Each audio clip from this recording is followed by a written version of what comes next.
Ladies and gentlemen, to MBR, or as we like to call it around here, Nothing But Rants, the show where I find topics that I'm oddly passionate about and I pontificate upon them. These are not hot takes, but rather takes that I'm hot about.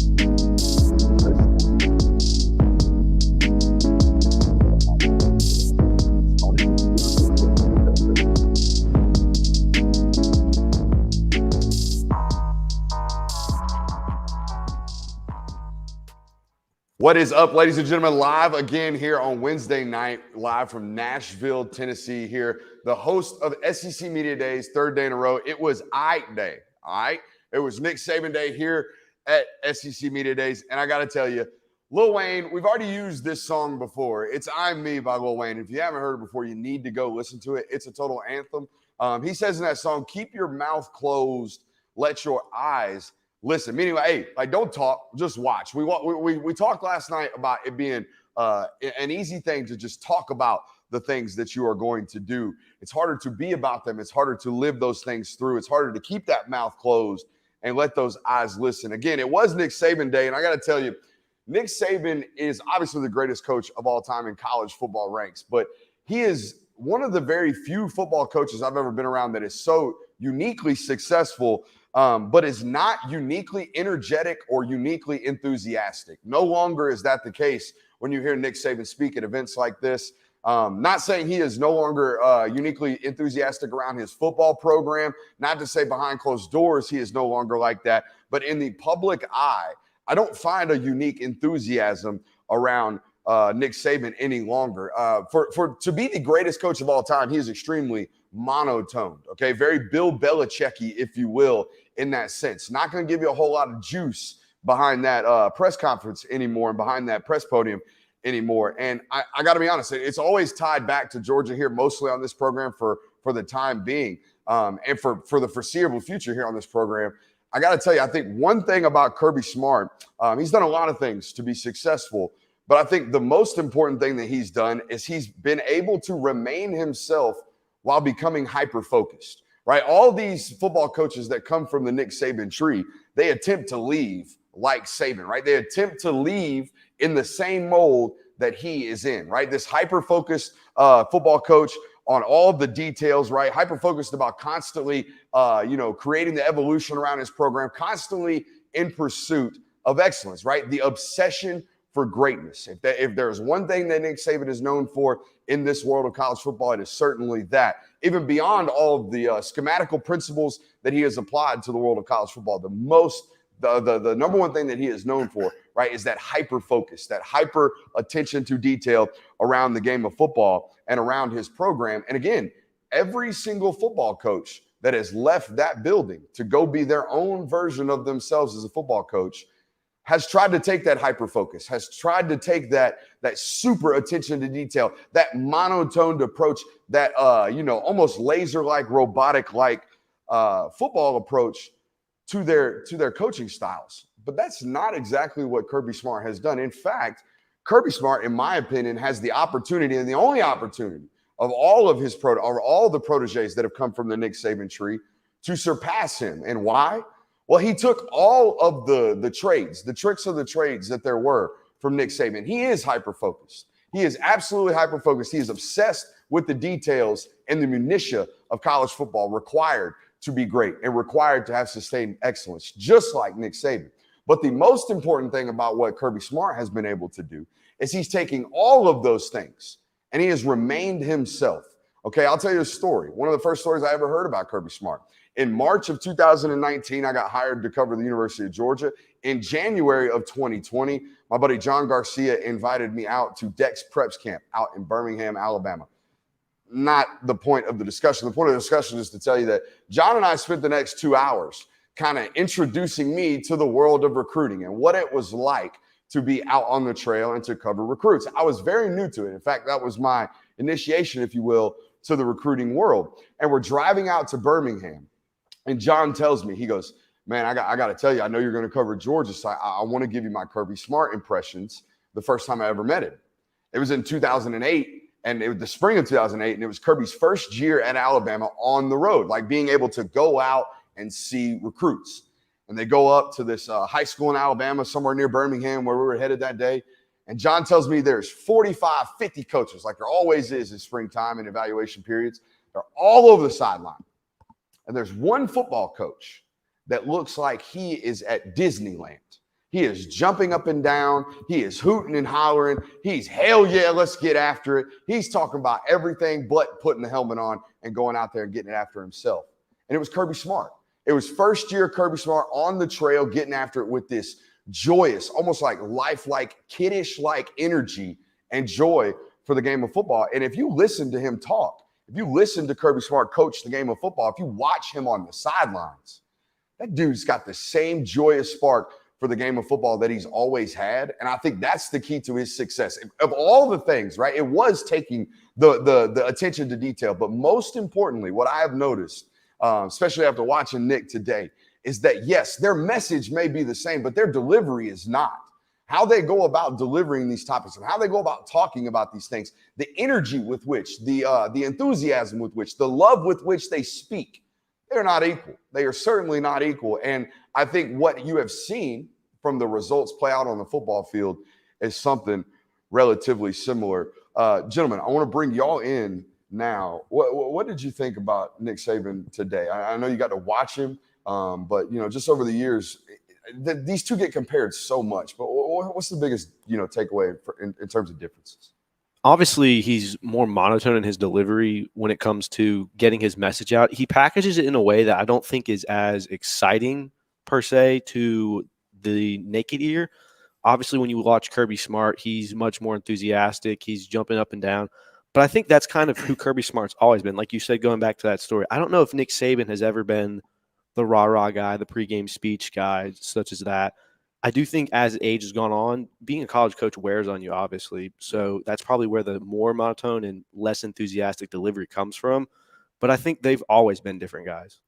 Yeah, I've said today that he was really good at giving you something while also giving you nothing. When he got questions about the quarterback battle, he gave you an answer that you could go put in an article or whatever, but it really gave you nothing in regards to who maybe is leading or where that position battle is currently at. Whereas Kirby, we sat there and we rewatched his press conference and we rewatched him standing there at the podium.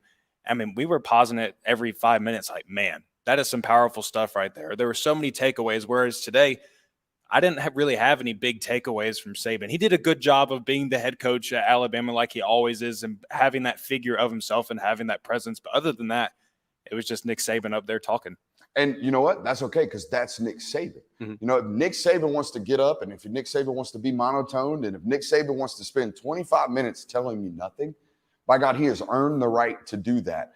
But all the other coaches that have left his tree, there comes a sign of maturity in your development as a football coach where you become yourself. I find this as a content creator as well. There's so often you grow up and you start listening to certain people. Like for me, it was guys like Dan Patrick and Dan Lebitard and a little bit of time with Colin Cowherd and some Bomani Jones and some Ryan Russillo.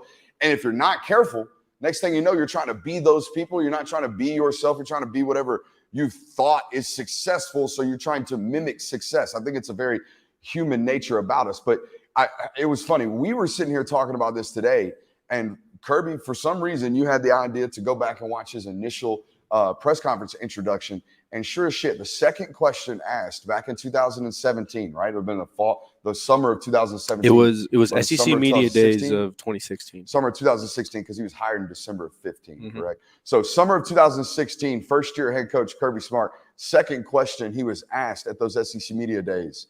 The sound and video, obviously, courtesy of the SEC. WVTM TV in Birmingham. I'm sure there's a lot you want to take from Nick Saban as you take over as a head coach, but is there a balance you want to strike between drawing what you learned from him and kind of making it your own and doing your own thing? Yeah, and I think you find that balance as you go along, because I don't think I can be who he is, and I certainly have some differences, and I've got to find that medium and that balance that I'm happy with. I'm certainly thankful for the opportunity he gave me, and the career I've had to this point is a lot of the credit is to him, and it's been a big part of my learning process. And looking forward, I've got to, do my own thing and be my own person, and that's important to me. Number one thing I'd like to take is some of those players, but a lot of those guys are gone to the NFL. We watched it today and we felt like he was a tad bit nervous. We never see him nervous in front of a camera anymore. I mean, this week I saw it, and if you didn't see in the interjection he had in my interview with Ben Jones, I was probably the most laid back and joyous I've seen Kirby Smart around the media. But it's worth noting, man, like he knew all along, like I'm certainly going to portray myself, and there's certainly things that I'm going to do that mimic my predecessor, mimic the person that I have learned from, mimic the person I spent 9 years with, teaching me how to do this, teaching me how to be successful. But all in all, the most important thing is that I'll remain myself. And we're going to talk about one later today. We have seen so many of these Saban coaches go in and out of that program that leave, and they fail doing what Saban does because they're not Nick Saban. You can do the things that he tries to do. You can emulate the culture. You can emulate the program. But you have to be yourself in front of those people, or else they're not going to buy into your mission. Yeah, I think obviously you have to deviate at some point. You can't be a carbon copy of Nick Saban or Kirby Smart. And I think that's what's interesting when everyone compares, Georgia's just another Alabama or something like that. You have to deviate in a certain way. And Kirby Smart knew that coming in. He said that there. It's obvious there that he didn't really have an identity of what he was at that time. You can see how nervous he was. But I think that when you have to deviate and find your own identity, it's what he had to do. And it's what other coaches are having trouble doing. And even like Bama, other assistants who come and do that.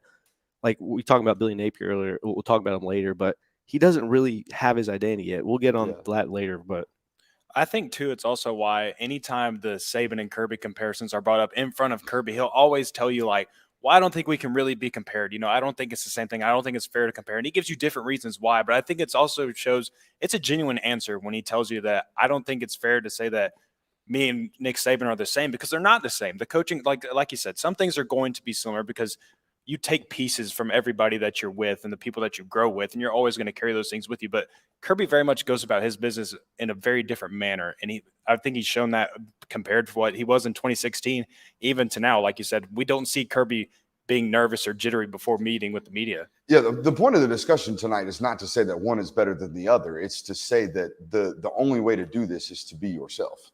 You know what I mean? It's anything in life. It's not to say that Nick Saban or that Kirby Smart is better than Nick Saban.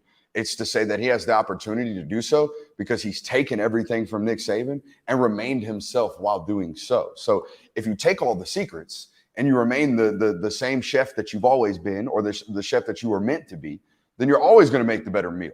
Okay. And recipes get passed down. I don't know why I'm going with the food, the analogy here, but you get what I'm saying. There is an importance in being yourself and remaining true to yourself. Now, you did mention they are in different boats, but they are in a very similar boat this year. Talk about a transition, both replacing starting quarterbacks, 2-year starters in Bryce Young and Stetson Bennett. We'll start with Alabama because I thought Nick Saban I don't think he meant to, but I think he kind of tripped up over himself today. He was talking to the Radio Row folks and saying that he had 5 quarterbacks that he was willing to believe in this year. Then he gets on the podium and says that he only has a competition between 3, those 3 being Ty Simpson, Jalen Milroe, and Tyler Buchner. The other 2 being Dylan Lonergan and the other kid that they signed from Texas last year in the 2023 class, who I'm here to tell you, Weinstein, Eli Holstein. Eli Holstein, not going to play. Just going to let you know. Not off the high school eval, okay? The other 4, way better. But he did slip up in the idea of like differentiating between how many guys he's actually got competing for it. I thought, you guys heard today on the SEC Network. I heard it live, but I thought your take on it was better. Greg McElroy slipped a little nuggie in on SEC Network today. Yeah, he's alluding to Simpson running the offense. I mean, McElroy knows something because he's the Alabama guy. He's kind of the voice of the Alabama's network per se, but it was interesting. It was interesting to see what he said there. Yeah. I think what's interesting to me about him saying that Ty Simpson's going to be the guy is how this whole thing has kind of unfolded, because it came into the offseason, it was Ty Simpson and Jalen Milroe. But then you go and get the Notre Dame guy who you also got your offensive coordinator from. And to me, that said, well, that's who you want your quarterback to be, because that's like he was already been in that offense before. Granted, he didn't exactly get a full season with it, but that is someone who's been in that system before.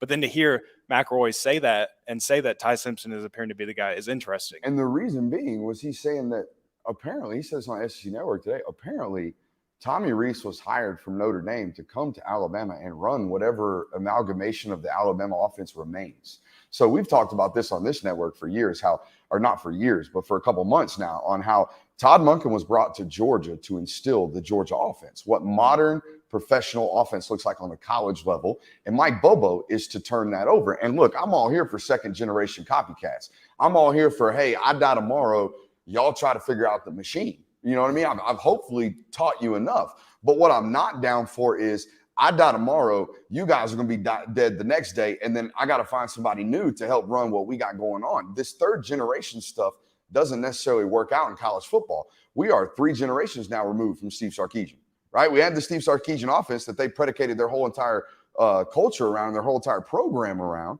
And then Bill O'Brien comes in, spends 2 or 3 years as the offensive coordinator. It certainly deteriorates. Alabama fans would 100% confirm with that. And now we bring Tommy Rees in, who, by the way, is a 30-year-old offensive coordinator who, by all means, is on the top of the sport at his age at the offensive coordinator level. There's very few at his age that are more qualified than him at 30 years old. And now we're going to bring this guy in and make him do stuff that we do.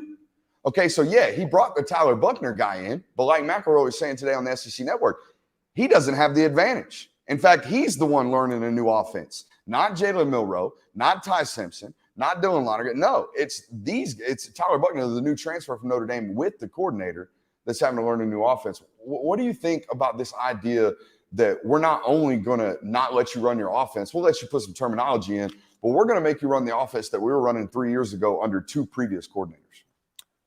I think especially at the offensive coordinating position, and I think this is one reason why Todd Monken was so successful at Georgia, is you have to be able to kind of you have to be able to use your own creativity. You know, Todd Monken was great at that, getting into his bag, as we'd like to say, in those moments. But if what they're trying to do is say like, we want you to come in, you've been great as an offensive coordinator at Notre Dame, and that's why we want you here, but we don't really want you to do your type of thing. We want you to do what we were doing 4 or 5 years ago with Sarkisian.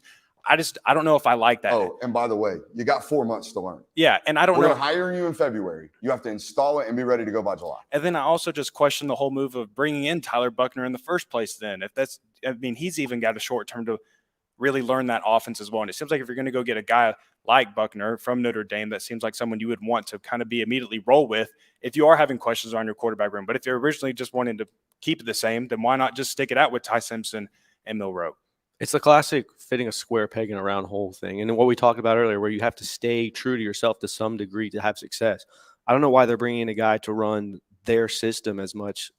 That's the reason why Todd Monken was so successful, because when he came into Georgia, he did what he wanted to do for the most part. You look at Georgia's offense from 2017, where it was super successful, and 2022 last year, completely different. It's not the Georgia system per se.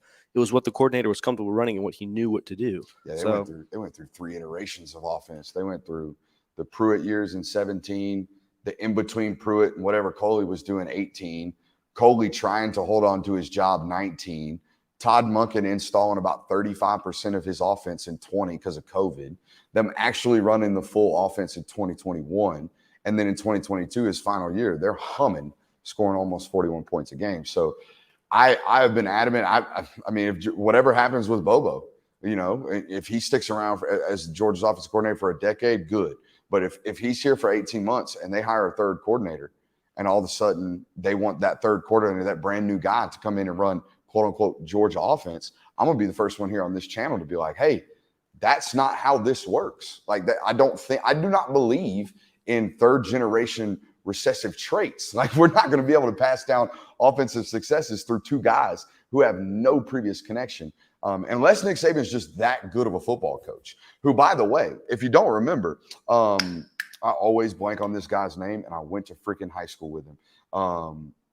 His dad worked for ESPN. He was a quarterback at Arkansas. He's now the offensive coordinator at UAB. Nonetheless, this dude was the genius, the offensive mastermind at Alabama. Look it up for me, producer, one of you guys. Offensive coordinator, UAB. Jaworski? No. Anyways, this dude been at Alabama for 10 years during all of the offensive coordinator change, from Sarkisian to O'Brien. Yeah, Alex Mortensen played at Arkansas, went on to the league, played with the Falcons for a couple of years. Dad is Chris Mortensen. Alex Mortensen was at Alabama for like 8 years, this quiet genius in the meeting rooms, analyst off the field behind the channels. But really what he was the computer chip. He was the ability to take the Alabama offense, take it out of the senior's head, plug it into the freshman's head and say, this is how it operates. Well, we've now lost that connective piece. We've now lost that computer chip installation, if you will. And maybe this transition won't go as smoothly. Speaking of transition, we talked about the quarterback position at the University of Georgia. I don't think we need to spend time on this. I think we are the channel, and maybe we're not the only ones. I know Murray feels the same way about this, and we've talked about this on this channel. I don't buy into this narrative that is attempted to be created right now by Kirby Smart, that there is a quarterback competition. I don't necessarily believe that to be true. I think they want to talk about that. I think they want to have the words of that because that is the room, right? No different than they're telling Malachi Starks, you're not a starter. No different than they're telling Mykel Williams, you're not a starter. It is the nature around the program, but we sit here today as media analysts, and we know Carson Beck's not only the starting quarterback, but we feel confident that he's going to go out and have a really, really good season based off all the things we've seen. If you're in Kirby Smart's shoes, I guess, guys, give me the pros and cons if you can. And I know I didn't prep you for this, but give me the pros and cons of going into a season and everybody kind of knowing Carson Beck's the guy, but not giving Carson Beck the public admiration and the public nod. Is that something that you think as a 21-year-old you need at the quarterback position in particular? I would say a pro of that, by not kind of just putting his name out there for everybody to know that he's a starter, is it kind of just lets him focus on what is at hand for him this upcoming season. He's not having to come up here and make the trip to Nashville and be berated with questions about, do you think you can live up to what Stetson Bennett did? Do you think you can go and win a third national championship in a row? I know any of those things. He gets to be in Florida or Georgia, wherever he wants to be, work on and prepare for his season, and just hyper-focus himself on that and really get him in a good mental state of mind coming up for the season. I think that's a big pro for it. I mean, the only con I guess you could see from it is that you get Carson Beck thinking that the team doesn't trust him yet, or that coaching staff hasn't fully bought into him as the starter. But I think I think Brock Vandagriff, Kirby Smart, Carson Beck, Gunnar Stockton, all of them believe that they trust each other. So I don't know if there's necessarily a huge con to not doing that. It was funny. I talked to Murray about this on the Players Lounge episode that I was with on him. And I was like, man, not a lot of quarterbacks, and I think we've talked about it on this channel, not a lot of quarterbacks just going to sit there and take that. You know what I mean? A lot of kids are like all pissed off. Coach don't believe in me. What the hell? I waited around 3 years. It's finally my time. Why am I not getting the nod? And basically Murray's response was, I don't think they care because the whole room knows. And if the whole room knows, why does the world need to? You know what I mean? If the whole room knows that Carson Beck's the starter, and if everyone knows that he's the best player in the room, and they're all smart enough to see that, which, by the way, they are football players. Prime example. Here's how you know. I don't have to tell you. Kirby Smart doesn't have to tell you that Carson Beck is the starter. Here's how you know. Go back and watch the G-Day game. All of you have. Carson Beck takes every single rep with the ones in the first half. The second half, he goes and takes reps with the twos, takes all of them. What happened with the rest of the ones reps? Brock Vandagriff and Gunnar Stockton split the reps, right? They're competing for the 2 spot. That's what that means. That's exactly what that means in football terminology. That's him telling you that Carson Beck's a starting quarterback. I just don't think he needs to, what was the old adage and what was the old saying? What is known doesn't have to be said, that kind of deal. I think that's where they're at right now at the University of Georgia. And honestly, I thought it was refreshing that Kirby didn't get prodded with it all week. Like I didn't follow him around on Radio Row like some beat reporters I watched it, but I would imagine he answered that question maybe 5 or 6 times this week. Hey, who's your starting quarterback? We have made the decision. On to the next one. It's just not a big topic for them. So much so that we turned in our all SEC preseason ballots this week, or I did this afternoon, and Carson Beck wasn't even on the list, nor was Brock Vandagriff, nor was an Alabama quarterback. So even the coaches didn't put them up for the preseason awards because they didn't want the narrative. You know what I mean? It's just such a narrative avoidance from both of them the entire time. I want to do a quick recruiting update. It's been a big time in the recruiting world. I do want to ask you, though, hit that thumbs up button, hit that like, subscribe, all that good stuff. I know we're about 30 minutes in, and I just now asked you to do that. That's a lack of professionalism on my end, but hey, appreciate you being here. We've been busting our butt to bring you content here in Nashville. I don't know if you know, but it's kind of a big city. There's kind of a lot of stuff to do, all right? And we've been avoiding that stuff. And grinding, bringing you some genuinely great content here on this channel. So we'd appreciate you for liking, subscribing, getting that thumbs up button, and staying active and loud in that chat. Recruiting update. Mike Matthews committed to Tennessee today. I always feel like I keep saying this, but we're 4 years into this channel. So there's a lot of shit I've been telling you for a long time that kind of comes true nowadays. One of those is that Georgia is perennially late on in-state guys every year. Every cycle, they do it by nature. It's just something that they do. They just know for a fact we have last call, right? We get last call in this situation, and sometimes it works out to the betterment of them. Sometimes, I wouldn't say oftentimes, but a lot of times it works out to their detriment when kids leave the state. Mike Matthews being one of these football players. They always recruited Mike. Don't get me wrong. Mike Matthews was heavily recruited by the University of Georgia since he was a sophomore in high school. Okay, that's the case. That's the reality. But there's a difference between, hey, son, you can play at the University of Georgia, and hey, son, we got to have you. Like, we will do anything to make it happen. This idea of we will do anything to make it happen didn't really start for the University of Georgia until about June this year. Okay, until about July this year. We like you turned we love you really, really quick. So people at home would be like, what the hell? How's that happen? This guy's a 5-star. What's going on? Well, I'll be honest with you. They had the same questions about Mike that I had until this summer. Mike Matthews has fought the football. Mike Matthews is a wide receiver by nature, a wide receiver by physical stature, a wide receiver by skill sets, but used to really fight the football, meaning the hands weren't natural, the hands weren't soft. When the ball hit his hands, by God, you could hear it. Whack. I'm talking about heavy, sharp hands. My bad, boys in the headphones. Really, really sharp hands, really, really heavy hands. Now, something happened this offseason. I start seeing Mike in February, and I'm like, that ain't the same guy. I see him in March, and I'm like, oh, shit, that dude can catch the ball. I got to go back and change some evals. Oh, damn, I done told his high school football coach he's a safety for the last 2 years. I don't know about that no more. Okay, so this change in the evaluation is the same exact thing that happened in Athens, okay, because they thought the same thing. They thought, hey, could be a really, really great top-end safety here at the University of Georgia. Think he kind of fights the ball. Then the hands develop, okay? He's an immediate day one probably caliber starter at the wide receiver position. So people will say, is that a better job for Tennessee to have identified the ability for that to change at an earlier rate? I would tell you no, and here's why. Tennessee doesn't need refinement. Tennessee needs your ass to run in a straight line into the boundary and catch a go ball. That's all they need. That's all they needed from Jalen Hyatt. So much so that the 4.38, 4.42 running son of a gun was a third, fourth round draft pick this year. Okay. He was the Biletnikoff Award winner, had such a low route running tree on his display and on his film that he was a third round draft pick despite having all the physical measurements. So what does that tell you? That tells you that he doesn't need development quite yet to go to Tennessee and have immediate impact. So if I'm a recruit and I say, okay, well, the NIL packages, whatever, doesn't matter. Let's put them off to the side. They do matter, obviously, everyone's telling you. But in this case, let's act like they don't. The development piece, Doesn't really matter. I could go right now, play right now, have 1,000 yards if I get the opportunities at Tennessee. Might not be able to do that at Georgia.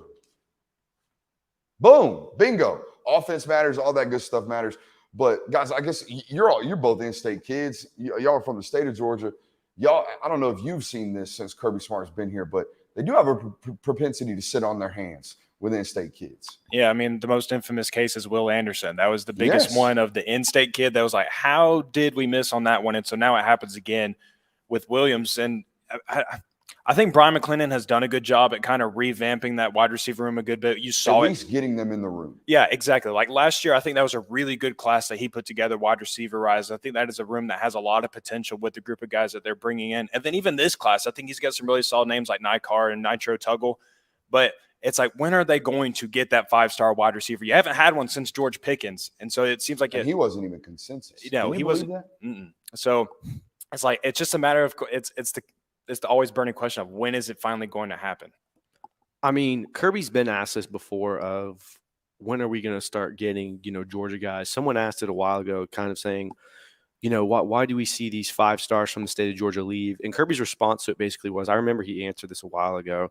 It was basically, it's not as much about getting the in-state guys as it is getting the right guys. And then he named off Brock Bowers and guys who aren't from the state of Georgia that, had Georgia not gotten, would be in a completely different situation than you are right now. So I think Kirby's not as concerned maybe about getting the Georgia guys. It's obviously important to recruit within the state of Georgia. Mm-hmm. The amount of NFL players that come within a 5-hour radius of Athens is insane. But Kirby's definitely more concerned about getting the right guy. There's also been a level of improvement at the wide receiver position, even from a recruiting standpoint. So fans will listen tonight and they'll be like, that's not true. They're still not landing 5 stars. They're still not meeting up to the expectations they are at other positions. And I would say, well, shit, when I started covering Georgia, or just a couple of years ago, think about it. Y'all signed A.D. Mitchell, Dylan Bell, and Ladd McConkey in one class, don't you? I'm 3 stars, dog. Like, Zacoby White's in the class. I'm telling you right now, I've been watching Zacoby White for 2 years. That is not no 3-star. That is not. He's a 4-star football player. He's just 5'11", 5'10". He plays receiver and plays slot receiver at Cass High School. No one really cares to watch Cass High School. He's not going to be a highly rated kid. I'm telling you that right now. Nikar, that's a 22-mile-an-hour running son of a gun. That's a top 200 player wide receiver.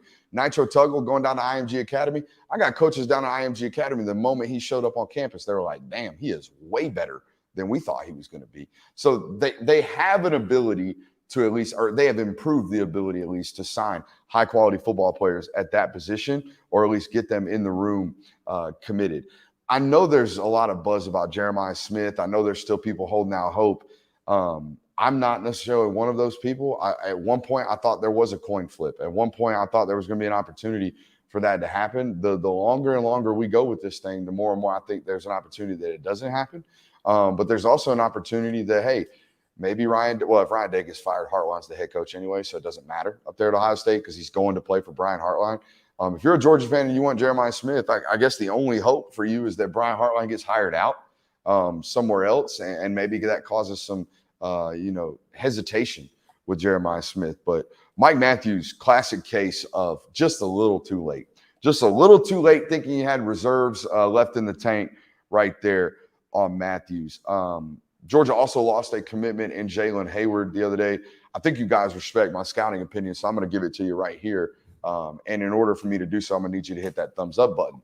But saw Jalen Hayward at Grayson High School during the Cam Newton 7-on-7, okay, the mic'd up version that we did. And you can see the footage of Hayward in that video right there. And this is easy to say now that he's not a Georgia commit, super stiff, very, very stiff for a Georgia football player. It concerned, particularly because I knew where he was going to be playing. That's a guy that they wanted to play nickel and wanted to play star. And if you know the star position at Georgia, I mean, think about it. It's Tyreek Stevenson, it's Tyke Smith, it's Jonell Aguero. It's like specimens. I mean, apart from Tyke Smith, but Tyke Smith is an intellectual specimen. Like, he's just always in the right spot, and he's even in the wrong spot at the right time. Like, how did he get there type deal? Jalen didn't necessarily fit the mold at that position for me. That being said, I think a football program that you got to look out for right there is a program like Florida. Florida was in his top 4 before he ended up committing to the University of Georgia, and he could play at Florida. I'm going to tell you that right now. And very, very early on. Not to say that he wouldn't have played at Georgia, just not early on. So I don't necessarily think Georgia fans were all up in arms about that. I think a lot of people connected that to KJ Bolden. KJ Bolden is KJ Bolden. If you think KJ Bolden cares about what somebody else is doing in that safety class, I don't know what to tell you. KJ Bolden knows what he is. That dude's known he's a great football player since he's 14 years old. Guys like that don't give a shit. Guys like that are that good and that good because of the purposes of their mentality and their physical skill sets. That dude don't call and ask, hey, coach, who you recruiting? Hey, who you recruiting next class? That's a loser's mentality. And 5-stars don't have loser's mentalities very often. So I wouldn't necessarily connect that, even though that sliding scale, Majiggy, that SSM been looking hella nice on KJ Bolden for quite some time, as it was on Mike Matthews to Tennessee. I'm telling you right now, the Majiggy don't miss. So holler at that whenever you get a chance. Let's talk about Justin Williams. I know I've been running these down. I haven't given you guys a chance to talk at all, but we got to get these out the way. Justin Williams, we watched the tape, like 2 weeks ago on the channel, 3 weeks ago on the channel? About that, yeah. Freak dude. Coming down to Oregon and Georgia. I think he released a top 4 and a final 2, which is kind of weird. It's Oregon and Georgia. I don't know who the other 2 schools were on the graphic. It's going to come down to those 2.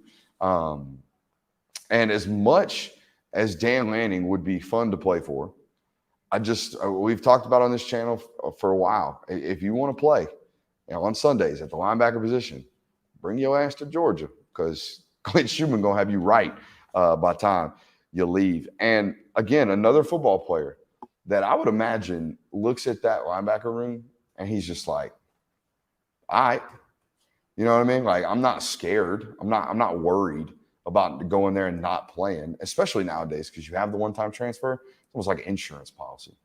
Yeah, I mean, it's the same conversation that we just had about Brian Hartline. Glenn Schumann is that for the linebackers in college football right now. If you want to play linebacker at a high level, you want to play in a prestigious conference, and you want to play in the NFL, like you said, on Sundays, Glenn Schumann is the man for you to get that done for you. And that's, I mean, heck, he's been doing it for the last 4 years at Georgia or so.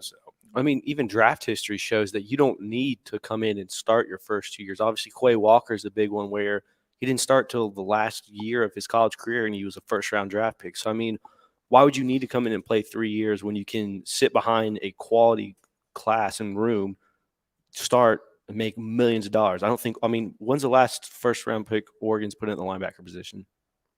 I can't think of it. It's been a minute. I mean, so does it exist?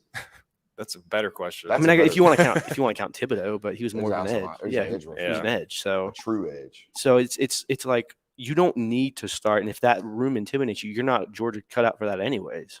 So I couldn't believe where did Noah Sewell get drafted? Wasn't he like a 4th, 5th round draft pick? Yeah, that sounds about right. That was wild to me. Go watch Noah Sewell high school tape. You'll shit a brick. It's freaking crazy, dude. That guy is insane. Or at least he was in high school. I'd show him the Justin Flo tape, and then I'd show him the Noah Sewell tape and just be like, you know what I mean? Like, look at these kids. They got worse. How? Our guys don't get worse. We hinted on it earlier. I hate to do this. I really do. I hate to throw doubt on people that still have life, right? I think this coach that we're about to talk about has tremendous life left in his program. I do not think the die has been cast, if you will. I don't think his lot in life has been filled out, okay? And his name is Billy Napier. But we talked earlier on this show, about how it's great to come from the Saban tree and how you need to take some of the successful tendencies and successful traits that he has. But you have got to maintain your own personal identity. I don't know if Billy Napier has found that yet, okay? I don't think he has. When I listen to him speak, he sounds like a carbon copy of Nick Saban if he were 35 years old, 38 years old, however old Billy Napier is. But here's my problem with Billy, okay? And I'm kind of conflicted on this because I really do believe he is a good football coach. I do believe at one point in this time, Billy Napier will be a top 10, top 12, top 15 football coach in America because I believe in his schematics. I believe that his players love to play for him, and I believe he understands what is required culturally and organizationally to win at the college football level. However, he got a shit hand right now. He's got a really, really bad hand, and it is hard to go all in when you don't have anything going down. I mean, nothing. Okay, he walked into a bad situation with regards to recruiting. The roster was decimated. Walked into a fortunate quarterback situation in the sense that he had Anthony Richardson, extremely talented quarterback, but he's only going to have him for about 6 months. That's as unfortunate as humanly possibly could be. All right, not to mention the next 2 years. You know what the schedule looks like. So I'm not making any excuses for Billy Napier. I'm just telling you, I don't know how Billy Napier survives the season of 2024 after going, 5-7 last year or 6-6 last year, whatever it's going to be this year. I think they're a 5-6 win football team this year based off the schedule and the roster. And then next year, we're expecting them to start a true freshman quarterback and play probably the toughest schedule I've seen in the SEC in a decade. So I really do like Billy Napier. I think Billy Napier is going to be a great football coach, but I don't think he's going to have a chance to succeed right here, right now. Okay, and he's not the first football coach that has had to do this, has made it to his dream job, reached the pinnacle of the sport, gotten a Power 5 football job in which he's making $7 million, only to realize, oh, shit, I took the wrong one. Ah, dang it. I overextended myself just a little bit. And if we fail, I'm going to have to climb my way back up to this, but I'm a good enough coach to do it. And I only think there's a handful of these in college football on my list, okay? I got guys like Lane Kiffin. Okay, Lane Kiffin obviously got his coaching start at Tennessee on the head coaching level, and then dipped out for USC, and then ends up at Oakland, and then has to go to Alabama to restart his career as an offensive coordinator, and then has to go to FAU to become a head coach again and prove people that he's mature enough to do so. And then he's at Ole Miss, and now we all believe him to be a top 10, top 12 college football coach. Hugh Freeze has not gotten to the point again where he can prove that he's one of these top 10, top 12 football coaches, but he's gone through hell and back. All right, he was at Ole Miss. He won football games. He won at a really, really high clip, albeit illegally. But hey, NIL's around. Everything that Hugh Freeze is doing, minus the strippers and the hookers, will be all right nowadays in college football, okay? So he's fine. Went to Liberty, survived. Now he's got a Power 5 football coaching job again. And guess what? From all indications, most people think he's going to win 7 or 8 football games a year at Auburn. So he's gone through the ringer. He's made it back, all right? I think of a guy like Steve Sarkisian. Had his problems at Washington, goes through the struggles with alcoholism. Lord knows we can feel that. Goes to Atlanta, gets his career back in order. Goes to Alabama, reshapes their offense, gets them back in the national title contention and sustainability. Now he's back at the pinnacle of college football again as the head coach at Washington. What do we think about Billy Napier in the sense that he did kind of get a shitty hand, but you listen to him, and I think he's a good football coach. Yeah, he's obviously good for anyone who took that Florida job was doomed from the start. Not Nick Mullen, but Dan Mullen was Dan Mullen was driving that car at 90 miles an hour and ripped the steering column out. And by the time Billy Napier got behind the wheel, it's bound to crash anyways. The roster was decimated. And then you look at the schedule going forward, there's nothing he can really do to, I think, save that from car wreck from happening. That doesn't mean that he can't come back and, like you said, claw his way back to being a top premier coach. We got some Butch Jones comments. Where is Butch Jones? Butch Jones at Arkansas State. Really? Arkansas State, yeah. So Butch Jones at Liberty right now. Another guy who I think Butch Jones OCing for Bama right now. Butch Jones at FAU right now. Butch Jones on his way back. Another guy who I think kind of did that not haphazardly, but accidentally is Gus Malzahn. Fired from Auburn. Now he's at UCF. UCF's a Big 12 team now. Yeah. So it's like he's almost at his premier program. He's done it by proxy. Yeah, kind of turned into one. So it can happen. I don't think Billy Napier is going to be at Florida much longer, just because Florida obviously wants to be what Georgia has, wants to even be what Tennessee has, and that roster is just not able to do that right now. There's some buyout clauses, and there's some lack of funds, if you will, down there at the Florida Athletic Administration Department, that he's going to have a leash through 2024. They're at least going to publicly back him because they can't publicly afford to fire him. So he's got a leash. It's just, man, you're as Florida fans, think about it right now. If you're listening to this segment for some reason, you get through 3 years of being 5-7, there's no way you're going to have hope that guy's your guy. I mean, I've covered the Georgia beat for as long as I have, and I promise you right now, in the fall of 2019, after South Carolina, after that loss, I guarantee you right now, go to the boards, fire Kirby Smart. We should have hired Tom Herman. I promise you, it's all over the place. And that son bitch was going 10-2. Okay, so if that guy's getting it, you're certainly going to get it at Florida. And it's a matter of whether or not he can survive. Jonathan? Yeah, I was just going to say, there's even examples in the NFL landscape of coaches that have had to climb back up and bounce back. And I think the biggest one is Pete Carroll. You know, he back in the late 90s, he got a job with the New York Jets, was only there for one season, and then he was gone. And then he got a job with the New England Patriots. He was there for 3 seasons, got fired again. So what does he do? He goes back into college football, builds up the USC Trojans, wins 2 national titles, the Reggie Bush years. Love it. People love that era of college football. You know, people talk about that Pete Carroll USC Trojans football team when they talk about the greatest teams in college football history.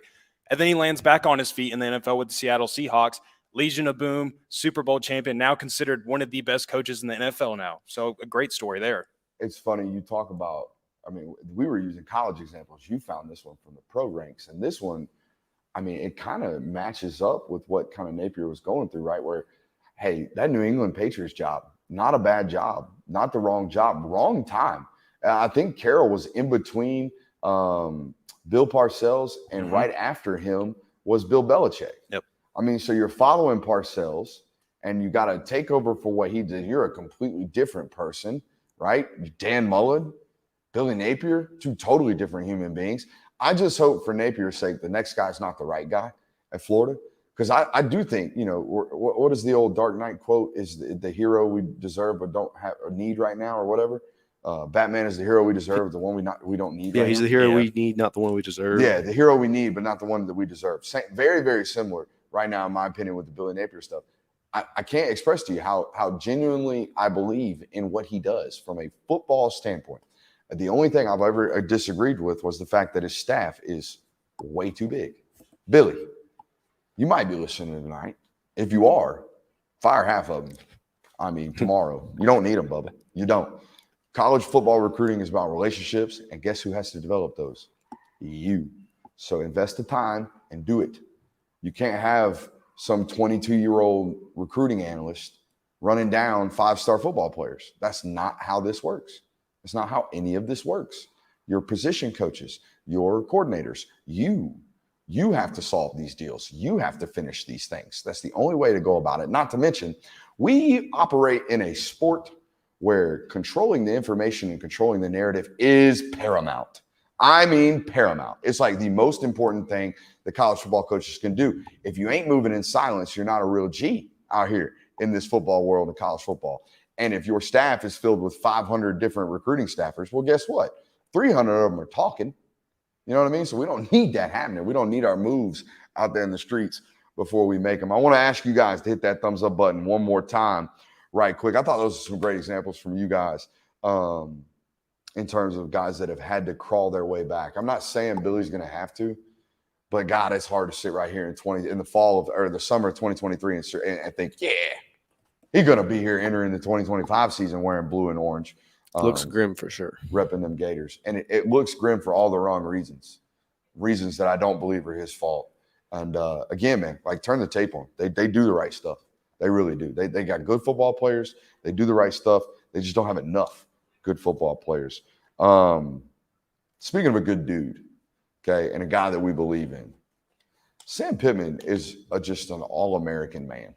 Like he is just genuinely soulful. Like you're around him and you can feel his presence. You can feel joy. You just smile when you see that big old fella. I thought it was important to me to listen. I played for a guy by the name of Phil Jones. For those of you who don't know, at the Shorter University up in Rome, Georgia. Phil Jones actually coached with Vince Dooley in the 80s at the University of Georgia. He has a very long-standing relationship with the world of college football and the world of football in general. Rest his soul. But Coach Jones used to talk about relationships, developing relationships, how no matter what happens in this life, it all boils down to relationships. He would say football is the greatest game because I can walk into a huddle and I share something in common with someone in that huddle, no matter what. Whether our commonality is the fact that we love football, boom, we can start a relationship off of that. Whether or not it is the fact that we all share a common goal, boom, we have a relationship in that. Whether or not we share the common faith, right? Boom, we have a relationship in that. Life is about relationships. And when I heard KJ Jefferson today say, you know, someone asked him, when did you know that Coach Pittman was a good football coach or was going to be a good football coach? And, KJ sat down and he basically said, like, we didn't talk about football when he first got here. All he wanted to talk about and all he wanted to emphasize was relationships. He wanted to develop a relationship with me, get to know me, understand me. And, man, I'm going to tell you what. I don't know if Sam Pittman's ever going to win a national title. I don't. But I know that if I were the athletic director at the University of Arkansas, there would not be another football coach as long as he was willing and able to do the job. That's how I feel about Sam Pittman and the way he represents that football program. I mean, every time he's up at the podium or anytime he's speaking about Arkansas football, I enjoy listening about Arkansas football when Sam Pittman is speaking. Woo pig, baby. Woo pig. Yes, sir. It's just joyous vibes. I said it. I was telling Christian about when we were listening to him. I was like, I just love listening to him speak. When you listen to someone that is passionate and loves what they are, anywhere he's at, he's been that way. The recruitment videos while he was at Georgia, everybody loved those.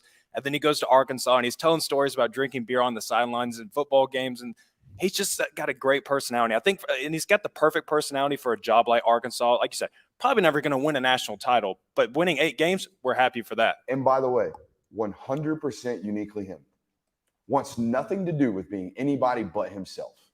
And I think that's 100% the key to his success. We talked about it today. Sam Pittman, Shane Beamer, only 2 football coaches in the SEC that have no genuine coordinating experience. Sam Pittman was a lifelong offensive line coach, had some interim head coaching jobs every once in a while because when the coach got shit canned, everybody on the roster loved the offensive line coach. So, yeah, of course, promote that guy. That's how he got his job his role into head coaching roles. This was the first time that he went from offensive line coach at the University of Georgia to head coach of an SEC program. That doesn't happen very often. In fact, it's 1 out of 7. Like I just told you, it rarely, if ever, happens. And I think it's a testament to just what kind of human being he is. His ability to not only walk in and win over a room during an interview, but the impressions that he left on that university during his time as the offensive line coach there at Arkansas were all of the reasons why he got the head coaching job back in 2019 when he was hired to leave the University of Georgia. So I don't know. Like I said, I don't think he's ever going to win a national title. But I'm sold on the man, and I'm sold on the CEO that's running that organization. Yeah, obviously, I wouldn't say Arkansas is a national title program as it is, but going back to 2019, when Ed Orgeron and LSU were dominating that league, and everyone says, Ed Orgeron is the perfect coach for LSU. He's got the Southern drawl, he loves gumbo, all that stuff. Sam Pittman is the exact same thing for Arkansas. He fits that mold so perfectly, and I think he's the perfect, not mascot per se, but if you could think of an Arkansas football coach and you never saw Sam Pittman, it would be Sam Pittman. I mean, the dude's got a 400-foot bronze hog in his back. Did I say 400-foot? 400-pound bronze hog in his backyard with maroon neon lights on that sucker. And he says people hop his fence to go take pictures with it. Someone asked him if they call the police, and he says, nah, we just go out there and hold the phone for him. Like, that's what. What do you have a fence for then? Yeah, what do you have a fence for? People are going to hop and you don't care. Why you have? Nah, man, he's a great dude. The problem, it's not necessarily a problem. It's an inconvenience. It's a task that you have to overcome if you're a football coach that comes from this very, very unique background. And had I been able to ask a question today, this was the one I was going to ask Sam. And it's the one we're going to try to ask Shane Beamer tomorrow. I'm very curious the challenges and the hurdles that you're forced to overcome when you have no offensive coordinating or defensive coordinating background, right? You've only been a position coach. You've never called plays. You've never installed offense. You've never designed defense. You've never done any of this stuff from a full-on perspective. It's yours. It's your job. You've never done this. How do you go about overcoming those things? And I will tell you the answer right now. You have to hire better than everyone else in the sport. Because if you don't have a great coordinator, you don't have a great offensive coordinator, you can't go into the room and design the coordinating yourself. If Alabama's defensive coordinator were to fall off of a bike tomorrow, Nick Saban's the best coordinator in the room. He's the best defensive coordinator in the room. Same thing at Georgia. If Kirby Smart or if Glenn Schumann were to have a really bad toenail or a really bad hangnail and be out for 3 days, I don't know why he would be. But if he did, if he were Chipper Jones in the 90s, well, then that guy, Kirby Smart, would walk in there and he would be the best defensive coordinator in the sport because he has coordinating backgrounds. But if you do not have a coordinating background, how do you do this? Well, you have to hire really, really well. And I'll tell you, Sam Pittman's done it. I believe in Sam Pittman's hires. First thing he did is hire Barry Odom. Barry Odom, defensive coordinator, got fired from Missouri I thought Barry Odom was an excellent Missouri head coach. In fact, he's about 75 like Eli Drinkowitz is. You know what I mean? And we sat here the other night and talked about that is Missouri football. If you can do 75, if you can do 8-4, by God, you get contract extensions. And that's what Barry Odom was. Obviously, he's no longer there. He's now the head coach at UNLV. But it's his second hiring Kendall Briles, offensive coordinator, who I got my qualms with the Briles families. Saw, whatever. The stuff at Baylor was gross and it was ugly and it was hidden up mostly by art. And Kendall was there and all that. Whatever. Great coordinator. Knows how to score points, knows how to be explosive, knows all those things. Great coordinating hire. Those guys leave this past offseason. He brings in Terrence Williams, also known as T-Will, defensive coordinator UCF. I think is one of the fastest and uprising football coaches in college football. Okay, was at Auburn. If you guys don't remember, T-Will's the guy, and you guys are probably getting this. He's the rapping coach. He's the coach that did all the raps and went viral for all that stuff. That's T-Will. Super energetic dude, loves football. I think he's a really, really good hire. I think he's going to bring some energy to that program. And then Dan Enos is a guy that's had years and decades worth of coordinating experience. I think it's important to hire really, really well. I think it's a question that I have about Shane Beamer's culture and Shane Beamer's success rate and his ability to have sustained success at South Carolina. I don't think the Marcus Satterfield stuff went very well. Not that he was fired, but he was certainly not asked to stick around and begged and pleaded to hang around when he chose to leave this past offseason.